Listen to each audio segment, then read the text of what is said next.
मयूरभंज स्वतंत्र राज्य थिबा समयरु रेल सेवा जारी रही।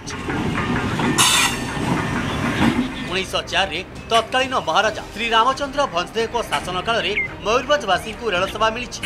दक्षिण पूर्व रेलवे खड़गपुर डिविजन अधीन रही मयूरभंज रेल सेवा। एबे एही जिला को आउ 3टी रेल लाइन संजोग करिवो। एथिपाई डीपीआर प्रस्तुत हो सारी। रेलपथ संजोग हेले केन्दुझर और मयूरभंज लोक उपकृत हेबे। यातायात व्यापार वाणिज्य सह अंचलर विकास रे नुआ संभावना सृष्टि हेबो बोली आशा करा जाउछि। तो 120 वर्ष पर जाऊ ए मयूरभंज आम आशा करूँ मयूरभंज निश्चित भाव में तार इकोनॉमिकल ग्रोथ जो साधारण लोकों भितर एम्प्लॉयमेंट जनरेशन हम कल कारखाना हेले नेचुराली इकोनॉमिकल एक्टिविटीज हम तो बहुत आवश्यक थिला एवं दीर्घ दिन पर एटा हिची तो बहुत खुशी। रेल संयोगीकरण पाई जो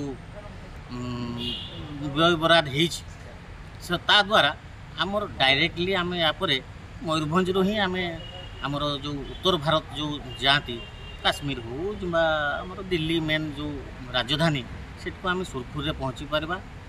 भड़ा भी कम रहिबो ता बाद समय जो अधिका जाउथला ता समय भी कमी जिवो।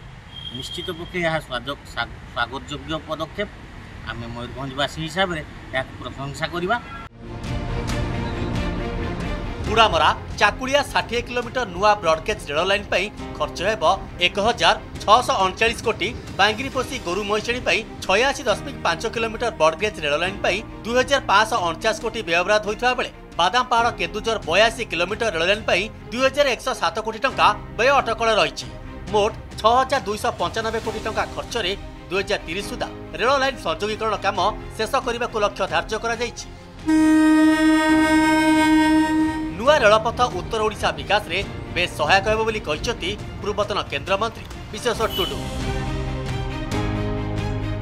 यही जो निर्वाचन सरिला विधानसभा और लोकसभा रे जो मयूरभंज 100% सफलता भारतीय जनता पार्टी पाई आमर जोटा गोटे कथार अच्छी देइथिले पाई तेणु मु निश्चित भाव भावी मयूरभंजवासी प्रधानमंत्री नरेंद्र मोदी केंद्र सरकार एटा गोटे बड़ अवदान एवं एटा मयूरभंजवासी एटा मन रखिए एवं एटा गोटे ऐतिहासिक सफलता बोली मोर मत। मात्र 3 वर्ष भितर 3टा प्रोजेक्ट को पुणी 5500 उपरे एवं सबुगुड़ा आपणकर जदि देखा जाए सबुगुड़ाक पहाड़िया माने पहाड़ भितर देखी जीव से प्रकार प्रोजेक्ट को आज विभिन्न दिगरु ताकू क्लीयरेंस देकरी कैबिनेट मंजूरी देवा एवं या पर पुणी काम 2030 रे ताकू टार्गेट करवा सरीबा पई ये छोटिया कथा नुहे। जिल्ला रे हेबाकू जाउथिबा एही 3 रेल संयोगीकरण आगामी भविष्य पई मयूरभंज जिल्ला रे एक बड़ परिवर्तन सृष्टि करबा सहित जिल्लार अर्थनीति को मध्य आगकू नब एथिरे तिळे हेले संदेह नाही।